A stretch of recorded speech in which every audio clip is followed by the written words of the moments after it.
Hello friends, इतिहास की व्याख्यान माला में आज हम चर्चा करने चल रहे हैं प्रमुख भक्त संत, मध्यकाल में निर्गुण ब्रह्म के समर्थक, एकेश्वरवाद के समर्थक और एक क्रांतिकारी कवि जिन्होंने सामाजिक जो वर्जनाएं थी, सामाजिक समस्याएं थी, उन समस्याओं के ऊपर कुठाराघात किया। ऐसे प्रमुख आलोचक और भक्त संत कबीर।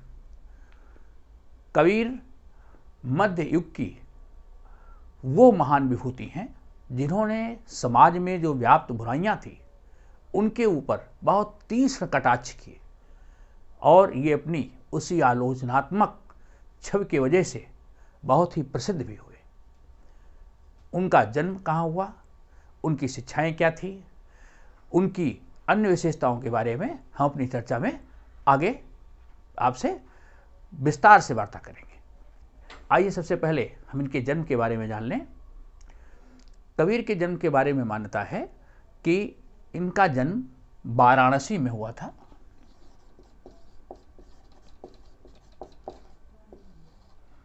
जो वाराणसी है, यहाँ इनका जन्म हुआ था। कहते हैं कि किसी अज्ञात महिला से इनका जन्म हुआ और वो लोक लाज की वजह से, क्योंकि वो अविवाहित थी या विधवा थी, तो लोक लज्जा की वजह से इनको फेंक दिया गया था। ये अनाथ बालक के रूप में नीरू और नीमा, ये दो दंपत्ति थे जो कि जुलाहे थे, इनको मिले। ऐसी मान्यता है कि कबीर एक अनाथ बच्चे के रूप में, नवजात शिशु के रूप में नीरू और नीमा को मिले, जो कि इस्लाम धर्म के मानने वाले थे, पेशे से जुलाहे थे। तो कबीर का लालन पालन, कबीर का बचपन इस जुलाहे परिवार के यहाँ बीता। कबीर के प्रारंभिक जीवन के बारे में बड़ी जो घटनाएं हैं उन सबका स्पष्ट प्रमाणिक अभिलेख तो नहीं मिलता, कोई ऐसा साक्ष्य नहीं मिलता। इसीलिए इतिहासकारों में इनके जन्म के संबंध में दो धारणाएं हैं। कुछ लोग कहते हैं कि इनका जन्म 1398 ईस्वी में हुआ और मृत्यु 1440 ईस्वी में। और दूसरे जो इतिहासकार हैं उनकी मान्यता है कि 1448 ईस्वी में इनका जन्म और मृत्यु 1518 ईस्वी में। ये दो तिथियां हैं। जन्म के संबंध में ऐसी दो मान्यताएं हैं। बहरहाल कबीर का अधिकांश जीवन बनारस में बीता। मृत्यु इनकी मगहर,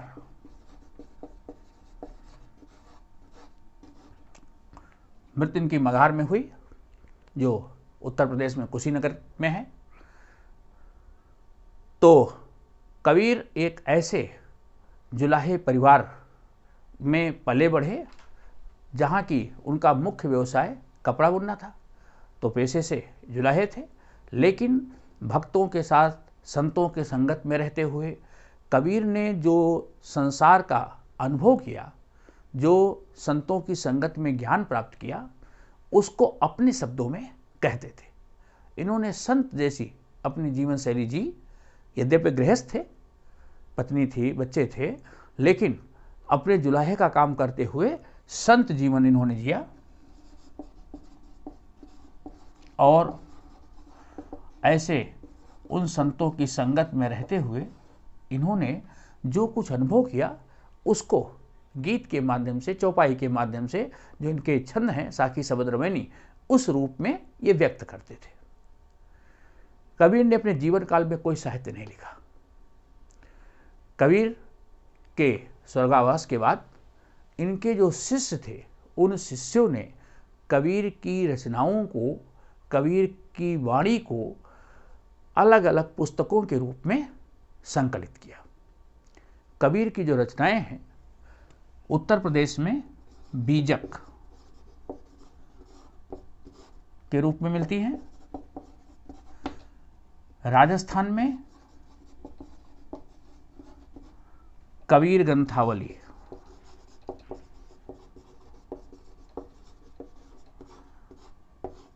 कबीर ग्रंथावली ये दादू पंथ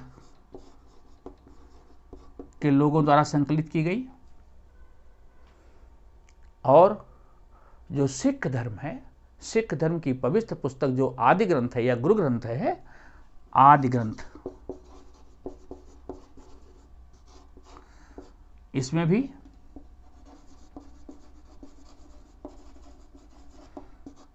सिख धर्म की पवित्र पुस्तक में भी कबीरवाणी का उल्लेख है। तो कबीर की रचनाएं इन 3 स्रोतों से प्राप्त होती हैं।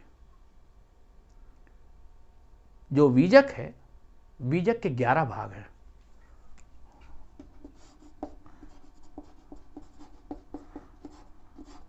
मुख्य रूप से 3 भाग, साखी, सबद, रमैनी। ओके, ये 3 मुख्य भाग हैं।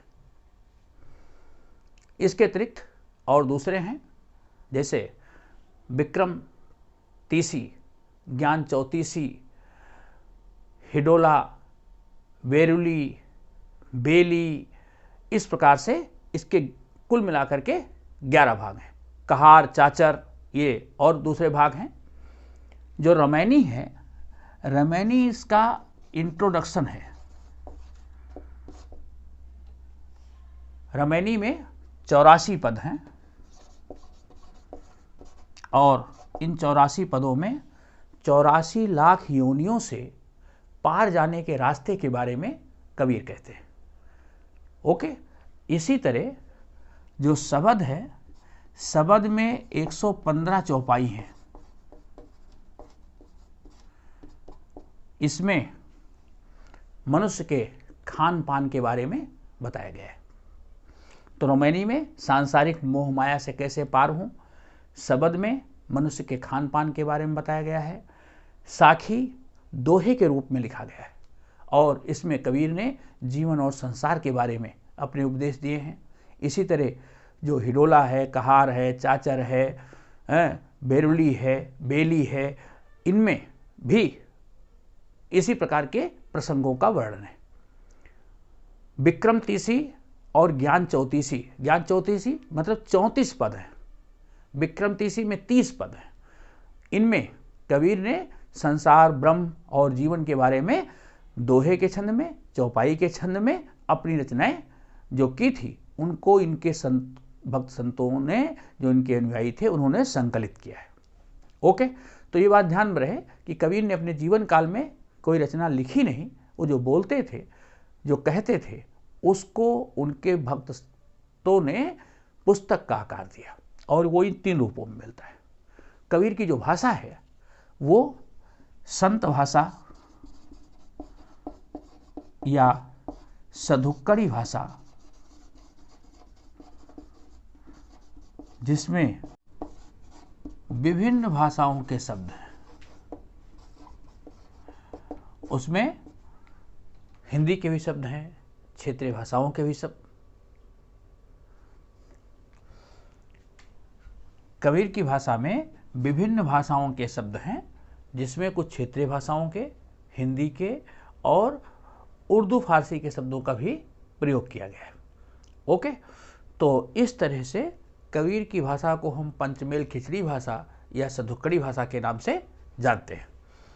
अब हम बात करेंगे कि कबीर ने अपनी शिक्षाओं में अपना जो उन्होंने विचार दिया, उनका जो दर्शन है, कबीर दर्शन, वो किस चीज़ पर फोकस करता है, किस चीज़ को विशेष रूप से उल्लिखित करता है। कबीर निर्गुण भाषा के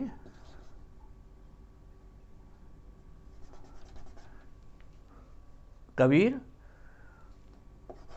निराकार ब्रह्म को मानते थे, निर्गुण भक्त शाखा के समर्थक थे इन्होंने एकेश्वरवाद, ईश्वर एक है और वो मूर्ति के रूप में नहीं है, किसी मंदिर मस्जिद या देवालय में ईश्वर नहीं है, ईश्वर की सत्ता संपूर्ण संसार में व्याप्त है। इन्होंने एक ईश्वर का, निराकार ईश्वर का संदेश दिया। कबीर एक ऐसे निर्गुण भक्त संत थे जिन्होंने सबसे ज्यादा प्रेम पर बल दिया, प्रेम पर बल दिया, गुरु की महत्व पर बल दिया और कर्म पर। ये तीन चीजें याद रखेंगे, प्रेम, गुरु और कर्म।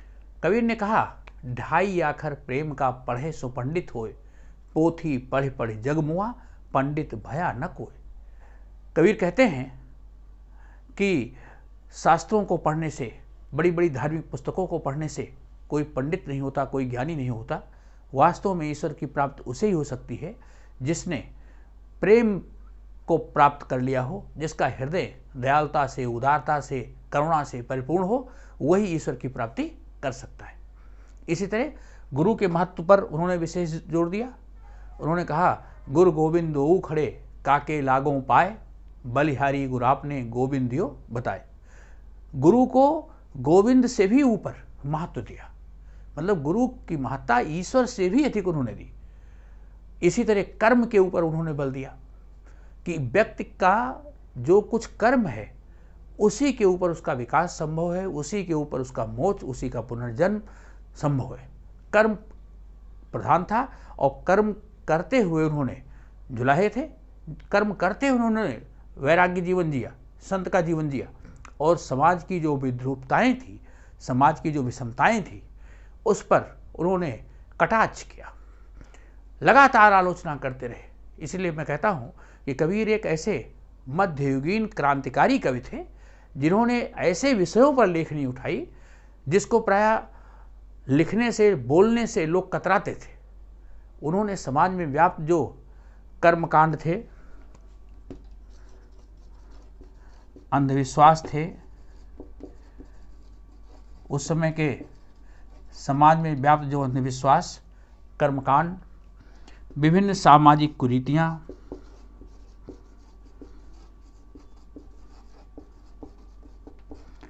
इन सब के ऊपर उन्होंने अपनी लेखनी चलाई। उन्होंने कहा, जप माला छापा तिलक, सरे न एको काम, मन कांचे नाचे वृथा, सांचे राचे नाम।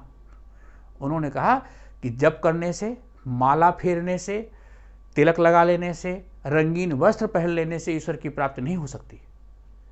ईश्वर की प्राप्ति तब तक नहीं होगी जब तक कि आपका हृदय प्रेम से परिपूर्ण नहीं होगा, ईश्वर के प्रति आस्थावान नहीं होगा, सभी जीवों में आपको ईश्वर के दर्शन नहीं होंगे, तब तक ईश्वर की प्राप्ति नहीं हो सकती। और मन चलायमान है, चंचल है, वो घूमता ही रहेगा। उन्होंने कहा, राम की प्राप्ति, लेकिन ये ध्यान रखना, वो राम जो कबीर कहते हैं वो राम दशरथ के पुत्र राम नहीं है, हिंदुओं के आराध्य राम नहीं है। वो राम अलख निरंजन सत्य ईश्वर है। राम से उन्होंने उसको संबोधित किया है। इसी तरह उन्होंने विभिन्न प्रकार के जो अंधविश्वास थे उन विषयों पर मुसलमानों को भी फटकारा, हिंदुओं को भी फटकारा। कबीर समदर्शी थे। कबीर ने हिंदुओं को फटकारते हुए कहा कि पाथर पूंजे हर मिले तो मैं पूंजू पहाड़, ताते घर की चाकी भली पीस खाए संसार। उन्होंने कहा कि पत्थर की मूर्ति को पूजने से अगर ईश्वर की प्राप्ति हो जाएगी तब तो मैं पूरे पहाड़ की ही पूजा कर दूं। उससे तो अच्छा घर की वो पत्थर की चक्की है जिससे आटा बना करके आप परिवार का पालन पोषण करते हैं। इसी तरह उन्होंने जो इस्लाम धर्म के समर्थक थे उनको भी फटकारा। उन्होंने कहा, काकर पाथर जोड़ के मस्जिद लई बनाए और ताचढ़ मुल्ला भांग दे, क्या बहरा हुआ खुदा है। ईश्वर के बहरा है जो इसको इतने तेज से अजान देते हैं आप। ईश्वर तो दिल की बात सुनता है, उसको सच्चे दिल से आप याद करिए, ईश्वर की प्राप्ति हो सकती है। तो कबीर ने किसी को छोड़ा नहीं। कबीर ने जो बुराइयां थी, चाहे वो हिंदू समाज में थी चाहे इस्लामिक समाज में, उन दोनों को उन्होंने बहुत ही अच्छे तरीके से उसकी आलोचना की और लोगों को समझाया कि सार क्या है। उनका साधु ऐसा चाहिए जैसा सूप सुभाए, साधु की उन्होंने बड़ी सुंदर परिभाषा दी। उन्होंने कहा संत क्या है? संत सूप की तरह होता है, सार सार को गह रहा है, थोथा दे उड़ाए। जब सूप में हम अनाज रख करके उसको अनाज को साफ करते हैं तो जो अनाज सारवान होता है, जो अनाज भारी होता है, अच्छा होता है, वो तो सूप में रह जाता है, और जो अनाज रिक्त होता है, खाली होता है, वो सूप उसको बाहर कर देता है। तो संत ऐसा चाहिए जो सारवान चीज़ों को अंदर ग्रहण करे और असार चीज़ को बाहर कर दे।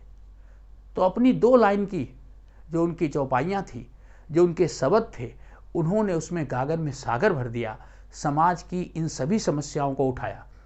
इसी तरह उन्होंने कहा हिंदुओं की हिंदुआई देखो, तुर्कन की तुर्काई, मुसलमान के पीर औलिया, मुर्गा मुर्गी खाई, खाला केरी बेटी ब्याहें घर में करें सगाई। हिंदुओं की हिंदुआई देखो, गागर छोड़ न देई, और बेस्या के पायंतर सोई, यह देखो हिंदुआई। मतलब हिंदू और मुसलमान दोनों को फटकारा कि वो अपने रक्त संबंध में मुसलमान शादी करते हैं, हिंदू दलितों को अपने घड़े से पानी नहीं देते हैं, लेकिन जा कर के वेश्यालय में रात्रि व्यतीत करते हैं। तो वो हिंदू या वो मुसलमान क्या ईश्वर तक पहुंच सकते हैं? इस तरह उन्होंने जो समाज में जातिगत समीकरण थे, जो समस्याएं थी, उन सब को उन्होंने रेखांकित किया कहीं ना कहीं। इसीलिए वो मध्ययुगीन क्रांतिकारी कवि के रूप में जाने जाते हैं। तो अपने जो प्रवचन थे, अपनी जो उनकी कवि की वाणी थी, उस वाणी में उन्होंने समाज में व्याप्त जितने भी प्रकार के कर्मकांड थे, अंधविश्वास थी, अछूत की समस्या थी, सामाजिक समस्या थी, उन सब को लगातार उठाते गए। जो सामाजिक वर्जनाएं थी उनको तोड़ते गए। जैसे ये विश्वास था कि काशी में मरने से मुक्ति प्राप्त होती है और मगहर में मरने से नरक की प्राप्त होती है, तो अंतिम समय वो अपनी मृत्यु के लिए मगहर गए। इसीलिए कबीर ने अपना गुरु रामानंद को बनाया। उनके गुरु थे रामानंद, ये वैष्णव संप्रदाय के थे। कहते हैं कि रामानंद किसी वैष्णव के अलावा, किसी ब्राह्मण के अलावा किसी को अपना शिष्य नहीं बनाते थे। कबीरदास उन्हीं के शिष्य होना चाहते थे। रामानंद जी सुबह बनारस में गंगा स्नान के लिए जाते थे। कबीर गए और प्रातःकाल घाट की सीढ़ियों पर लेट गए। रामानंद प्रातःकाल जाते थे, अंधेरा ही रहता था, घाट की सीढ़ियों पर कबीर लेटे हुए थे। रामानंद का पैर कबीर पर पड़ा। रामानंद को लगा कि किसी मनुष्य के ऊपर उन्होंने पैर रख दिया है। राम राम उनके मुंह से निकला। कबीर ने उसी को अपना गुरु मंत्र मान लिया और कबीर ने रामानंद को अपना गुरु मान लिया। इस प्रश्न पर भी कुछ लोग एक मत नहीं है। कुछ लोग कहते हैं कि कबीर और रामानंद के समय में बड़ा अंतर है, तो हो सकता है रामानंद इनके काल्पनिक गुरु रहे हों। तरह तरह की भ्रांतियां हैं, लेकिन जो तथ्य हैं उन तथ्यों में गुरु रामानंद इनके शिष्य जो है गुरु माने गए हैं। कबीर ने जो अपने दर्शन दिया, कबीर का जो अपने विचार हैं, कबीर के विचारों के ऊपर हिंदू दर्शन, योगी दर्शन और इस्लाम, तीनों दर्शनों का प्रभाव है। कबीर के विचारों पर हिंदू दर्शन का भी प्रभाव है, योगी दर्शन का भी प्रभाव है, इस्लाम दर्शन का भी प्रभाव है। कबीर जब सत्य को, सत्य क्या है? ईश्वर, ईश्वर सत्य है, सत्य को वो अलग अलग नामों से संबोधित करते हैं। कबीर जहाँ हिंदू दर्शन से प्रभावित हैं, उस निराकार सत्य को वो अलग, निरंजन, आत्मन, ब्रह्म, राम, इन नामों से संबोधित करते हैं। वहीं जहाँ वो योगी संप्रदाय से प्रभावित हैं, उस सत्य को परिभाषित करने के लिए उन्होंने शून्य और शिखर शब्दों का इस्तेमाल किया है। ये योगी परंपरा के शब्द हैं। इस्लाम दर्शन से जहाँ कबीर प्रभावित हैं, उन्होंने अल्लाह, हजरत, खुदा, इन नामों से उस परम ब्रह्म को संबोधित किया है। तो अलग अलग नामों से वो अपनी रचनाओं में, अपनी साखियों में, अपने शब्द में ईश्वर को प्रतीक के रूप में संबोधित करते हैं। उनका राम दशरथ का राम नहीं है, उनका अल्लाह इस्लाम का अल्लाह नहीं है, उनका अल्लाह या उनका राम संपूर्ण संसार में व्याप्त वो परब्रह्म है जो सत्य के रूप में कण कण में विद्यमान है। कबीर ऐसे निराकार ब्रह्म के उपासक थे। कबीर ने कुछ ऐसी रचनाएं लिखी जो उलटवासियां थी, जिनका शाब्दिक अर्थ लिया जाए तो भिन्न है और उसका जो परोक्ष अर्थ है वो बिल्कुल अलग है। योगी संप्रदाय से प्रभावित कबीर कहते हैं, समंदर लागी आग, नदियां जल कोयला भई, मछली खेले फाग। समंदर लागी आग, समुद्र, अगर हम शाब्दिक अर्थ लेते हैं तो समुद्र में आग लग गई है, नदियां जल करके कोयले में परिवर्तित हो गई हैं और मछलियां आनंद मना रही हैं। शाब्दिक अर्थ को समझ में नहीं आता। ये योगी संप्रदाय से प्रभावित दर्शन है। संसार रूपी समुद्र में अगर ज्ञान रूपी अग्नि प्रज्वलित हो जाती है तो संसार रूपी समुद्र को, मोह माया को जला देती है और विषय वासना रूपी सरिताएं, विषय वासना रूपी नदियां जल करके खाक हो जाती हैं और ऐसी स्थिति में जो आत्मा है तब आनंद का अनुभव करती है। ये इसका परोक्ष अर्थ है, इसका सूक्ष्म अर्थ है। तो कबीर बहुत बड़ी बात को उन्होंने इस शब्द के रूप में कहा है जो योगी संप्रदाय से, विचारधारा से प्रभावित है, जो शाब्दिक अर्थ से पूर्णतः भिन्न है। केवल जफूल्या फूल बिन, वो कहते हैं कमल पुष्पित हो रहा है, लेकिन वो कहाँ पुष्पित हो रहा है? जहाँ जल नहीं है। केवल जफूल्या फूल बिन, कमल का फूल बिना जल के पल्लवित पुष्पित हो रहा है। योगी संप्रदाय में ऐसी मान्यता है कि जब साधक साधना करता है तो कुंडलनी जो हमारी नाभ के नीचे होती है वो ऊर्ध्वमुखी हो जाती है और इन आज्ञा चक्रों को पार करती हुई, आज्ञा चक्र से सहस्रार तक 8वें चक्र को पार करती हुई कुंडलनी जब ब्रह्मरंध्र पे पहुंचती है तो साधक को मोक्ष प्राप्त होता है। और वो कुंडलनी कमलवत है। कमलवत कुंडलनी को कबीर ने कमल पुष्प के रूप में परिभाषित किया है।